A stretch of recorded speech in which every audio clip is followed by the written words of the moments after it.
todos, ¿cómo están? Mi nombre es Juan Pablo de Alessandro y estamos acá con mi gran amigo Richard de la Blanca y otro gran amigo, Mario Vargas, que conozco hace varios años por su trabajo espectacular que ha hecho con nosotros en Endeavor, un gran mentor y por sobre todas las cosas una gran persona. Mario, muchísimas gracias por estar acá con nosotros, es un placer tenerte, creo que tenés una historia espectacular para contar. Mario, para los que están escuchando, viene del mundo corporativo, después saltó al mundo de emprendedor y luego volvió al mundo corporativo, así que va a ser muy interesante que nos cuente un poco sobre... Hemos tenido diferentes pivots, pero nunca uno literalmente de carreras, así, entre compañías, así que es bastante interesante. Gracias, Bueno, y gracias Juan otra Pablo cosa por que la quiero decir, presentación. perdón, que es venezolano como yo, lo cual me fascina ver venezolanos exitosos en el mundo. Bueno, yo tengo, déjenme contarle un poco esa parte para arrancar y gracias Juan Pablo y Ricardo por la invitación. Un gusto, como siempre, Juan Pablo, compartir contigo. Yo soy de padre español migrado a América, llega a Argentina, de Argentina va a Venezuela, en Venezuela conoce a mamá, ahí se casan y en algún momento yo regreso, yo voy a Argentina y hago mi vida argentina, ¿no? Así que yo soy literalmente, a pesar de que tengo una buena parte ya de americano viviendo acá, soy mitad argentino, mitad venezolano, ¿no? O sea que tú no te criaste nunca en Venezuela, No, entonces. yo sí me crié, yo me fui a los 16 años de Venezuela, Ok, ok. pero soy casado con Argentina, tengo un hijo venezolano, un hijo argentino, así que tengo mitad y mitad, pero me Mejor de los crié, dos mundos, ¿eh? sí, sí, he vivido ya más tiempo fuera de Venezuela que en Venezuela, Claro. pero tengo ¿Y, y, esa, y qué edad tienes no, ahorita, Mario? 56. Ok, ok, ok. Sí. Y el resto sí ha estado aquí, básicamente en Estados Unidos. ¿Cuántos Yo años tienes tengo en Estados varios años con la nómina, digo yo, en Estados Unidos, pero viajando por todo el mundo y con permanencias en otros lugares del mundo. Ok, He ok, estado en ok. México, en la India, en Londres, en Buenos Wow. Aires, así en San Pablo. Así que va Sí, la verdad que pivot. partiendo de eso que tú dices, no, mis padres también son así de europeos que vinieron a Venezuela. Y qué locura cómo hoy por hoy vivimos en 25 países, 200 aviones, y esos señores se montaron en un barco, y fue En un un cambio de barco. vida. Así es, Qué así loco, es. qué loco cómo ha cambiado el mundo. Pero bueno, adelante, Mario. Totalmente. Bueno, ese es un poco para ese brief, porque como uno es argentino, el otro es venezolano, a lo mejor me ves metiendo alguna argentinada en el camino Estás en para familia que por lo sepa que menos. no estoy empatizando con Juan Pablo, sino que me sale natural. Está bueno, está bueno. Entonces cuéntanos, digamos, porque has tenido como tres roles o tres momentos en tu vida. Y lo que estamos buscando es o sea, un pivot puede ser considerado equivocadamente como un error o como que, bueno, fallé en esto y me voy para lo otro. Pero al final del día yo pienso que es al contrario. O sea, cada vez que uno se encuentra con un cambio es porque uno tiene una lectura y luego esa lectura uno ajusta, lo cual no Ujú. significa un error, pero cuéntanos un poco tu percepción sobre esos cambios, esos pivots, ¿cómo los ves tú en la vida? Mira, yo en general, yo coincido contigo. La consecuencia de que salga bien o que salga mal es la consecuencia. Tú haces el pivot porque intencionalmente quieres cambiar de rumbo y quieres cambiar de rumbo porque necesitas refrescarte o puedes cambiar de rumbo porque tienes nuevas aspiraciones o puedes cambiar de rumbo como han hecho mucha gente ilustre que, bueno, sabes que yo dejo todo esto y me consigues en un bar en un pueblo y ahí te veo, ¿no? Es general. Con lo cual, el pivot siempre tiene que ver con que en qué momento de la vida tienes un proyecto que, que, que hace match con tus expectativas personales, tus expectativas profesionales, con tus aspiraciones y puede ser interpretado a veces como que es un downgrade o un upgrade dependiendo de la visión del que lo interprete tenga en ese momento de la vida, ¿no? Por ejemplo, las aspiraciones que tengo a los 50 y cacho largos en este momento no son las que tenía a los 30 no Claro. son las que tenía a los 20, ¿no? Así que no siempre es interpretado de esa manera. Yo siempre pongo el ejemplo del que es mi jefe actual, Doug Smith, Nate Harris, que es un personaje de larga trayectoria en Microsoft, pero que él intencionalmente, por temas familiares, hizo un pivot de ser gerente general de una división a llevar únicamente una cuenta, que era una cuenta grande en su momento, pues, era Coca-Cola, nada más y nada menos, pero fue un cambio de scope que podría interpretarse como un downgrade, pero realmente lo que estaba buscando un mejor fit para Claro. su momento personal y profesional. Sí, muy en línea con lo que tú estás diciendo. El otro día entrevistamos a una persona que es Simón Cohen, que es un tipo brillante, YPO, México, y él también decía que el cambio que él hizo por lo menos era, yo dejé de hacer más dinero para ser más feliz. Y en este momento lo que me interesa, me encanta lo que tú estás diciendo, que al final del día uno en la vida, y quien te juzgue de afuera es problema de él, porque no sabe lo que tú estás sintiendo y lo que estás buscando en ese momento. Al final del día lo más importante, honestamente, es ser feliz. Y lo que también dices tú, si en un momento determinado algo te apasiona más que lo otro, pues deberías ir siempre en donde tienes la máxima pasión, que es lo que te da la máxima energía, o sea, sin duda. Sí, totalmente. Totalmente. Mira, son innumerables ejemplos, yo siempre lo hablo con mis hijos, ¿no?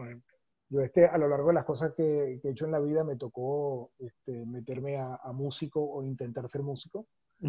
Y mis hijos finalmente sí fueron músicos, fueron a conservatorios y a escuelas Ah, wow. y estudiaron música Qué cool. formalmente. Y nunca se enteraron que yo decía músico hasta que un día empezaron a hurgar cosas y googlear y conseguir algunas cosas por ahí y se dieron Vamos a cuenta y me googlearte después. preguntaron por qué. Sí, ese verbo debería estar prohibido acá, debería ser binguear. Pero de alguna manera consiguieron algo y fue bien interesante porque digamos que ellos por ahí tenían un prejuicio con padres en el mundo corporativo. Pues para nada, pues ellos nacieron en una generación que eso no era lo de ellos, ¿no? Claro. Y siempre hemos tenido esa conversación que ni está bien ni está mal, simplemente es lo que cada quien busca, ¿no? Claro. Mario, tengo una pregunta. A ver, vos trabajaste primero en Cisco Systems, arrancaste tu carrera en el mundo corporativo, ¿correcto? No, mi carrera la arranqué, mira, yo por ahí en los años 80, cuando yo estudiaba en Buenos Aires, la primera cosa que hice fue vender cuero. Ah, wow. Pues estuve metido en negocios de curtiembres y de temas de esas.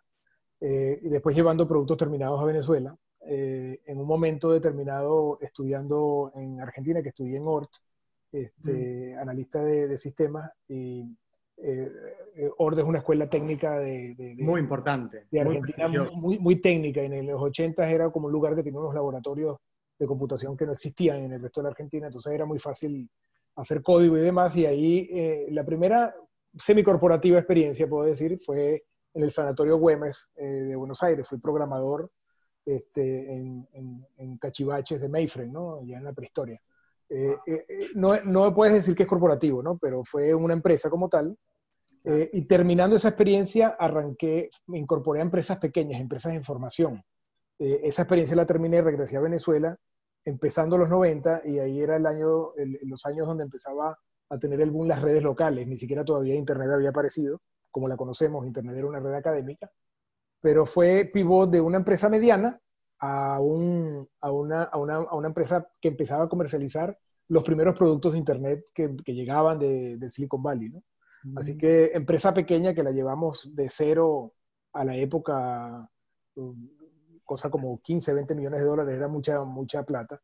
Y ahí sí saliendo de ahí, tampoco me fui todavía a Cisco. Ahí, a pesar de que yo fui uno de los 3 primeros vendedores de Cisco en Venezuela, Colombia y el Caribe, Ah, wow.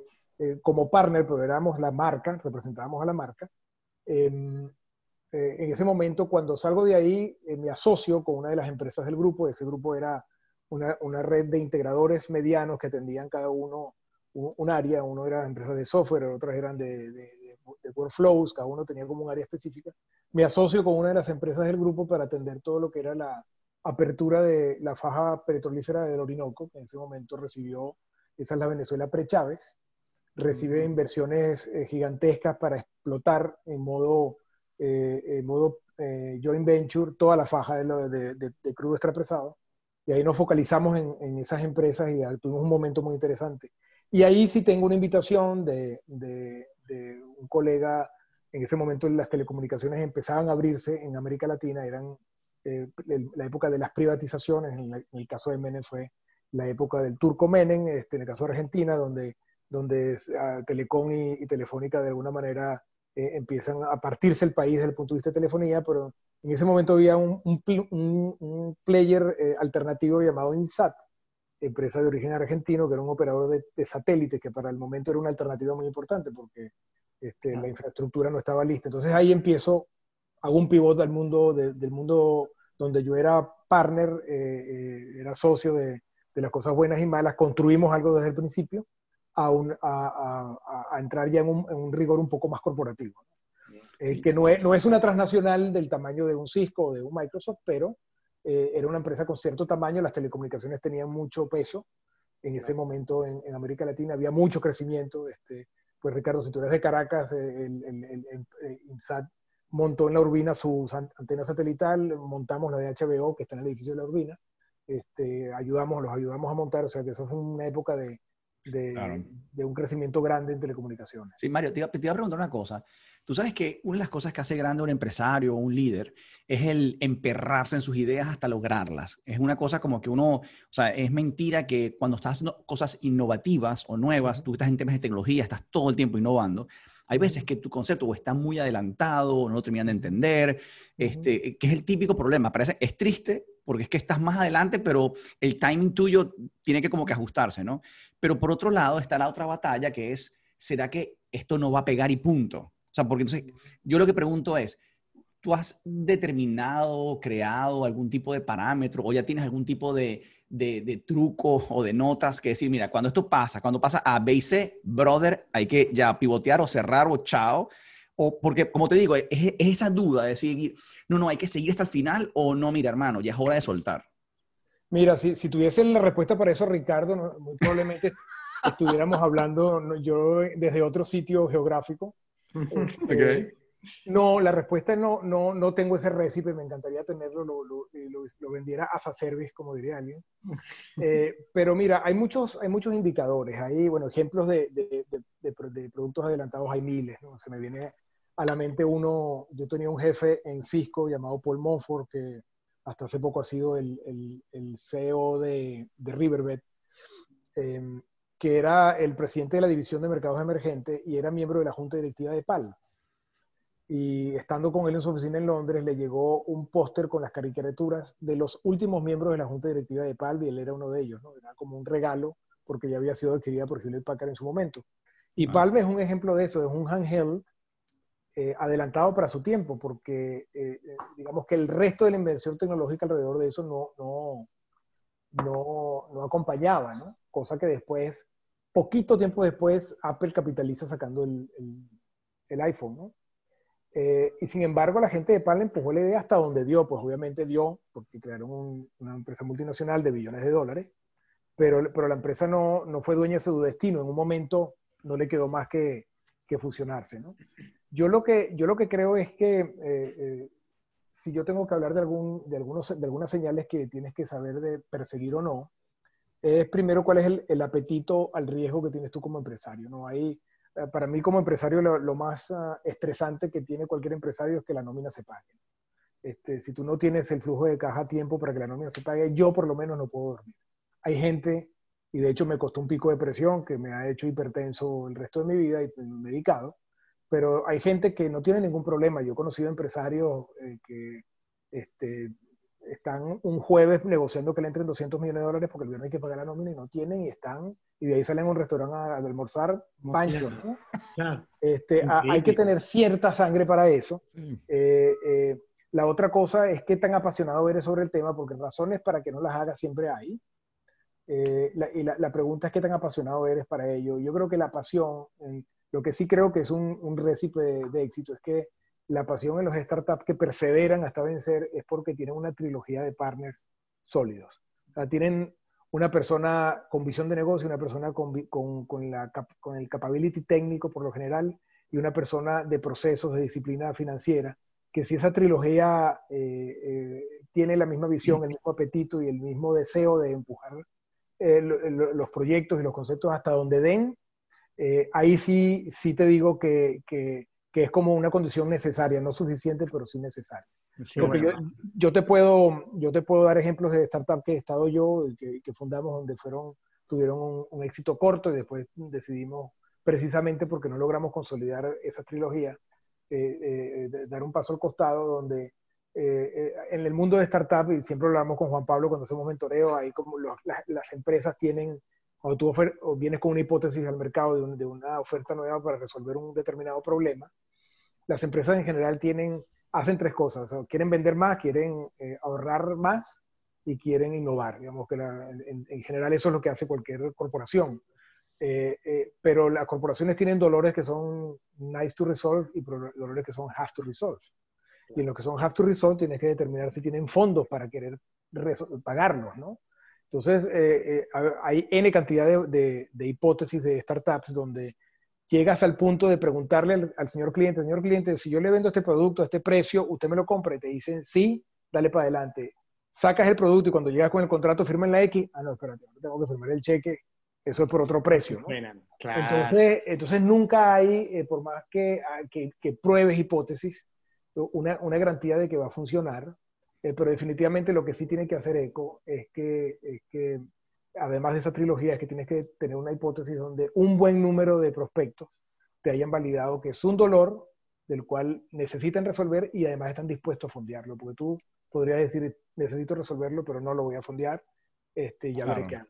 Eso, Mario, es súper, súper relevante. Se me ocurren un montón de preguntas para hacerte de tu experiencia de emprendimiento. Pero me quedé con una cosa que me dejaron ganas de saber un poquitito más. Contaste que tuviste un pico de depresión. ¿Eso fue cuando estabas en tu emprendimiento? Específicamente, ese fue mi emprendimiento post-Cisco y previo a Microsoft. ¿Nos podés contar un poco de eso? ¿De qué fue lo que pasó que te llevó por ahí, ¿no?, a ese pico de depresión? ¿O qué era lo que te estresaba? ¿Qué es lo que te sacaba del sueño? Bueno, mira, en realidad que yo veía que primero que habíamos tenido unas fallas de arquitectura en la solución, que para aquel entonces el mundo de la nube no estaba tan elástico ni tan flexible como ahora. ¿Qué año era, perdón? Año 2012, hace 8 años. O sea, sí, ya la nube existía, pero como te imaginas, las cosas evolucionan a una velocidad muy rápida. Y habíamos cometido algunos errores que no tenía claro cómo subsanarlos. Ese era un punto. El otro punto es que habíamos testeado varios clientes donde había una posibilidad de hacer algo muy bien, pero había que seguir fondeando el startup y estábamos como en el punto donde van a entrar estos contratos grandes, pero se nos está acabando la gasolina. Sí, qué pesadilla. No estábamos en un momento donde ya habíamos levantado una ronda de angels, no estábamos en un momento para hacer otra ronda de angels, o no teníamos acuerdo entre los socios para hacer otra ronda de angels. Y una de las cosas que fue para mí como a lo mejor lo que me hizo, en realidad yo creo que son varias combinaciones. Una fue como responsabilidad mía porque yo soy muy ansioso con la capacidad mínima de anticipar. Si yo no tengo mi line of sight que pueda anticipar los obstáculos más grandes, mi mujer siempre me echa vaina porque dice que yo en todo veo peligro, ¿no? Pero cuando eres empresario trato de anticiparlo. Mi mujer ha sido gerente general de empresas, con lo cual también sabe de lo que estamos hablando, pero hay gente que lo mira de otra manera, ¿no? Entonces, eso me generó como un tema de impotencia, de decir, bueno, no tengo cómo resolver este conundrum, y lo que me quitaba el piso era que yo sabía que esto es como en el matrimonio, ¿no? Tú te casaste con un acuerdo que no está totalmente esclarecido, ¿no? Firmaste un papel donde no hay un anexo A que diga deberes y derechos, ¿no?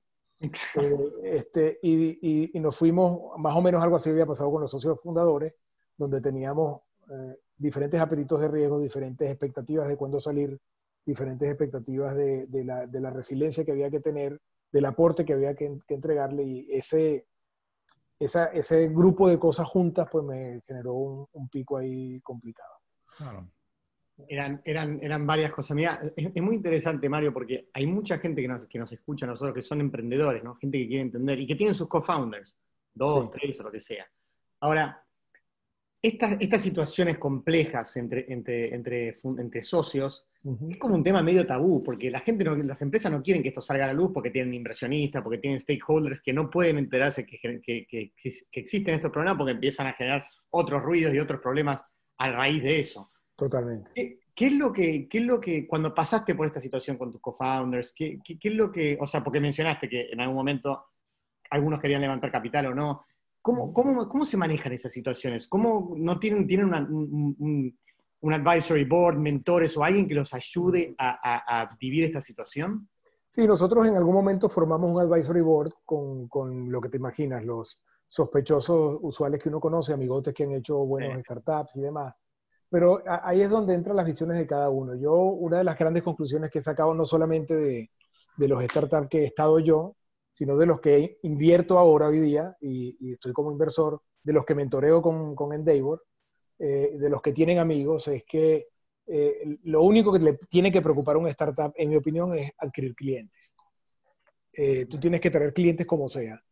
y hay un montón de y hay gente que aborda eso de diferentes maneras, aborda con una intensidad, por ejemplo, en temas de PR, de lo cual yo no comparto, por lo menos en el tipo de startup que yo entro, porque cuando tú estás en un startup tecnológico que es altamente apalancado en una plataforma tecnológica, hay un montón de cosas que tienes que hacer para que eso funcione, ¿no? Entonces, el socio advisory board de un early stage, de una empresa que todavía no ha alcanzado los 5 millones, que tú has visto mucho en tu trabajo en Endeavor, necesita un advisory totalmente táctico. O sea, o sea, si yo me traigo a el presidente de un grupo corporativo latinoamericano porque es angel investor y lo pongo en un board de una empresa que tiene que vender $1 millón, no sirve para nada. Porque lo que esa persona está al servicio, el conocimiento de esa persona no está al servicio de un tema táctico. Y el tema táctico es, muchachos, todos los lunes es cliente por cliente, forca por forca. ¿Qué vamos a vender? ¿Qué no vamos a vender? ¿Cuál es el obstáculo? ¿Qué fue lo que le dijo el cliente? ¿Por qué sí? ¿Por qué te dijo que no? ¿Qué resonó? ¿Qué aprendiste de la semana pasada? Y eso tiene que tener una disciplina soviética en ejecución, ¿no? Porque después, sobre todo los latinoamericanos, tenemos grandes historias narrativas de conozco al fulano que es el papá del dueño del hijo, y todas unas historias que se mueren en los hoyos 19 y todo eso está muy chévere y todo eso son narrativas fantásticas, pero pregúntale a un Andrés Moreno cómo hizo la empresa, ¿no? O sea, dormía en un sofá hasta que pudo ponerse de acuerdo con la gente para ejecutar, ¿no? O sea, si no es de esa manera, yo creo que, o sea, yo creo que las empresas al principio necesitan unos socios y unos advisors que sean muy tácticos, ¿no? Que estén muy... Sí. Obviamente nunca está de más el que te toque la puerta y te ayude a abrir una puerta, pero yo creo que eso es un tema secundario, por lo menos en la primera parte. Sí, la verdad que me gusta mucho lo que estás diciendo, porque en el programa que estuve con ustedes en Endeavor, Pablo Duarte también me hizo un trabajo muy así como que down to earth, porque estábamos como que, no, mi hermano, o sea, esto es un hobby o esto es un negocio. O sea, si no estás vendiendo, esto es simplemente una cosa simpatiquísima, pero no sirve para nada. Y es verdad, y parece mentira. Uno, ojo, y tampoco le puedes matar por completo esa visión, pasión al líder, porque si no lo matas, ¿entiendes? Pues simplemente se enfoca en las 3 ventas que hace, pues es de suicidarse. Sí. Pero sí es cierto, y es muy importante lo que hacen ustedes en Endeavor, de realmente abrir los ojos y sentarlos así, y me gusta la palabra más a los soviéticos, así tú sabes, los nazi, mira, pana, te sientas aquí, 2 más 2 son 4, y lo siguiente, y pequeñas tareas, como pequeñas metas chiquititas, lo lograste, aprendiste, next, que al final son pequeñitos pivots, son pequeños ajustes hasta que arrancas. Así es. Y mira, totalmente cierto, y hay un espacio para todo. Yo creo que hablando de esos acuerdos que tienen que tener los founders, es que, digamos, si tú visualizas, y este advice se lo acabo de dar a unos amigos en México que están haciendo un pivot, es un negocio establecido, pero están haciendo un pivot, entonces no saben si lo dejo adentro o hago un spin-off. Yo creo que lo importante cuando arrancas ese concepto nuevo es decir, bueno, yo si visualizo un camino de 5 años o de 3 años más corto, los primeros 6 meses, ¿cuáles son los core capabilities que necesito para que el negocio vaya de 0 al primer escalón, ¿no? El segundo escalón, que son los siguientes meses, si los mismos core capabilities son necesarios o cuáles tengo, y si los que tengo los tengo que mejorar en determinada forma, o si tengo que adquirir unos core capabilities adicionales, ¿no? Y ahí entonces voltearse a ver, bueno, el staff que tengo de qué es, ¿no? Porque otro error que se comete mucho en los startups cuando arrancan, que son un grupo de panas, que los 3 saben vender, qué bueno, pero ¿y quién tira código? ¿O quién lleva la contabilidad? Entonces yo creo que el core capability tiene que voltearse, bueno, nosotros como socios de esta empresa tenemos que entender que esto lo hace la gente y necesitamos a las personas con los skills adecuados. Claro. Si no los tengo, hay que seguirlo a buscar, ¿no? Pero démosle el crédito también al empresario de que al principio son friends and family, porque no tienes un peso para pagarle. Entonces, parece mentira, pero realmente levantar un negocio exitoso es tan difícil, porque es cierto lo que tú dices. Si no tienes al equipo correcto y no tienes la plata correcta para pagarla, después te hacen falta los partners correctos, pero también los partners correctos si no tienes la métrica, o sea, es que es primero el huevo o la gallina. O sea, tú tienes 25 operaciones donde no hay ni huevo ni gallina, no hay nada. Lo que hay son ganas. Así es. Y ahí está. Ahí que entra el tema de la pasión que mencionaba Mario. Como sí, hay que estar bien loco, hay que estar bien loco y bien apasionado para meterse.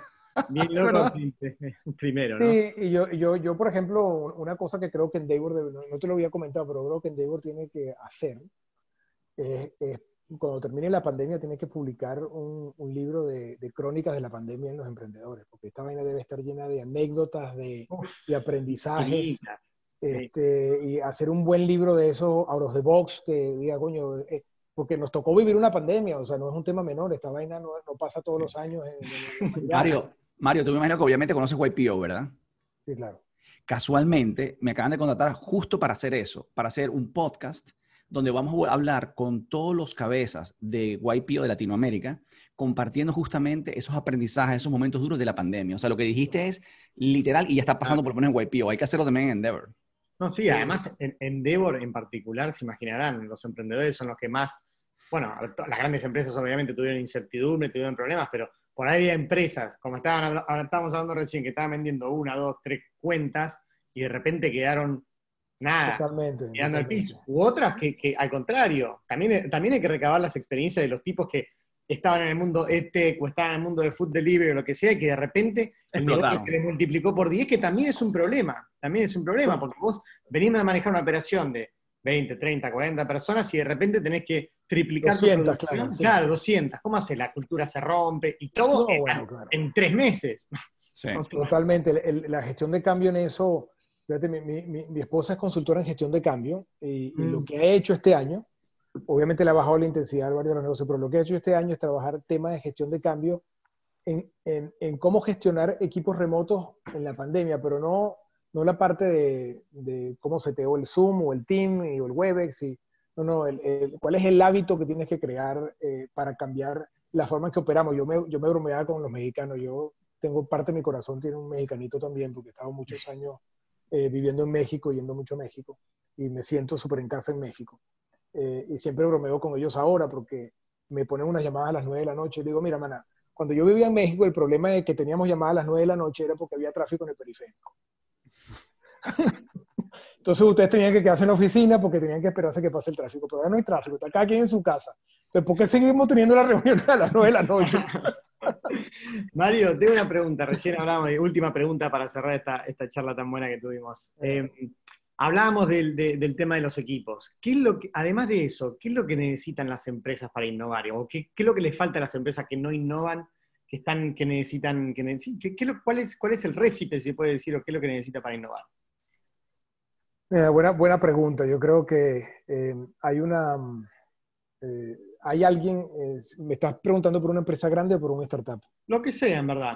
Mira, yo creo que las empresas en general, si algo aprendí yo de mi vida de Cisco, fue una época muy buena que tuvo Cisco, donde el que era CEO en ese momento, llamado John Chambers, era paranoico con un tema, que era capturar las transiciones de mercado. Tendencias. No, la transición de mercado. Como algo, por ejemplo, Cloud fue una transición de mercado. Okay. Cómo llegó primero empresas como GoDaddy, los hosters, y claro. Después llegó Amazon, porque Amazon Amazon me refiero a AWS, estuvo 7 años solo en el mercado de Public Cloud. Increíble. Solo. Hasta que apareció Microsoft, invirtió y levantó su changarro, ¿no? Entonces, evidentemente ellos sí vieron la transición de mercado, pero increíblemente nadie más la vio, ¿no? Y Chambers en esa época fue muy visionario y hablando de temas anticipados, compró a Webex en su momento y en aquel momento lanzaron un producto llamado Telepresencia que era esto que estamos haciendo ahora, pero en la casa. Tú tenías una pantalla de high definition y la idea era atacar el mercado de la gente que quiere remotamente convivir con su familia. Obviamente, hoy día en la pandemia hubiese sido un éxito, el producto no funcionó, el servicio no funcionó y tuvieron que darlo de baja, ¿no? Pero en ese momento él era muy paranoico de cómo evolucionar la innovación que había habido alrededor del éxito de la telepresencia corporativa, que es un gran invento de Cisco. Yo creo que tienes que tener una paranoia de un grupo que esté mirando qué cosas pasan en los cambios de hábitos, cuáles son las tecnologías adyacentes que van saliendo, que básicamente la innovación pasa en una buena medida por las capacidades tecnológicas. Hoy día no hay mucho secreto en eso, ¿no? Entonces alguien tiene que estar mirando qué pasa con ese ecosistema. Alguien tiene que estar mirando, estamos cayendo en el same old, y qué cambio hay que dar, y alguien tiene que tomar el riesgo. Es decir, bueno, nosotros tenemos que cambiar el modelo de negocio antes de que el famoso libro, que no sé si lo leyeron alguna vez, de Who Moved My Cheese, ¿no? Si no lo han leído, se los recomiendo. Es un libro chiquito que trata de que... ¿Quién se ha llevado mi queso, no? Claro, entonces, claro, si tú no mueves tu queso, alguien te lo va a llevar, ¿no? Sí. Y creo que esa es la parte más difícil, porque si hay una empresa no canibaliza su propio producto, en función de hacer una transición a un mercado nuevo, y Microsoft, si hay algo que aplaudirle a Satya Nadella, es que fue la persona que catalizó ese cambio. Empezó a cambiar un modelo de licenciamiento, un modelo de servicio híbrido todavía, pero lo ha venido manejando de manera que no se caiga. Es que, ¿quién es el que va a tener el coraje de decir, muchachos, nos duele lo que no les puedo explicar, pero si no hacemos este paso, la innovación no ocurre? Pero yo creo que la innovación en general pasa de abajo hacia arriba. O sea, la innovación pocas veces está en las cabezas de las compañías diciendo, ahora tengo un erudito que me dice, vamos para allá y allá viene el próximo Moisés a bajarme los 10 mandamientos. No, yo creo que las innovaciones son microinnovaciones que ocurren a diario en las empresas con pequeñas cosas, ¿no? Que son las que le dan la señal a los líderes para que tomen esos la innovación viene de la gente que está ahí en la cancha, probando y mirando. Y qué interesante, Mario. Totalmente. Mario, en verdad, un placer tenerte, un placer siempre hablar con vos, un placer robarte toda la sabiduría que tenés. En verdad, muchísimas gracias por estar acá con nosotros. Gracias a ustedes por la invitación, un gustazo. Ricardo, un gusto conocerte, así que siempre a la orden por acá, cuando quieras. Muchas gracias, Mario. Te mando un beso. Chao.